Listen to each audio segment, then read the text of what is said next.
ហើយក្នុង6ដើមវាចេញបានទាំងអស់វាអត់កូនក្រោយវិញដើមវាគឺប៉ាន់គ្នាស្លឹកវាឃើញថាវាក្រាស់វារឹងហើយស្អិត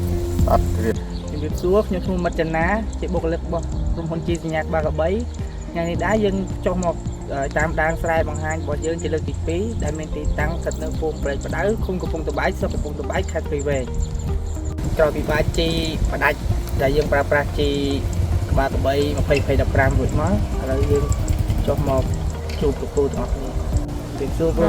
យើងជួបគ្នាម្ដងទៀតហើយក្រោយពីបាច់ជីផ្ដាច់គ្រូមានអារម្មណ៍មិនដែរពេលក្រោយបាច់ជីផ្ដាច់ហើយក្រោយពេលព្រាចផ្ដាច់មកនេះពេលត្រូវឃើញថាវាដើមល្អចំពោះដើមរបស់វាគឺថាវាក្នុងមួយគ្រាប់នេះវា6ដើមហើយក្នុង6ដើមវាចេញបានទាំងអស់វាអត់មានដើមមួយណាដែលអត់មានគូទេវាប៉ាន់ដើមមេដែលថាមកផ្នែកកូនក្រោយវិញដើមមេគឺប៉ាន់គ្នាស្លឹកវាឃើញថាវាក្រាស់វារឹងហើយស្អិតរៀបទៅដូចបន្លាអញ្ចឹងវាគឺថាតកៅអត់ចូលចិត្តប្រមាណនេះដល់ពេលស្លឹករឹងអញ្ចឹង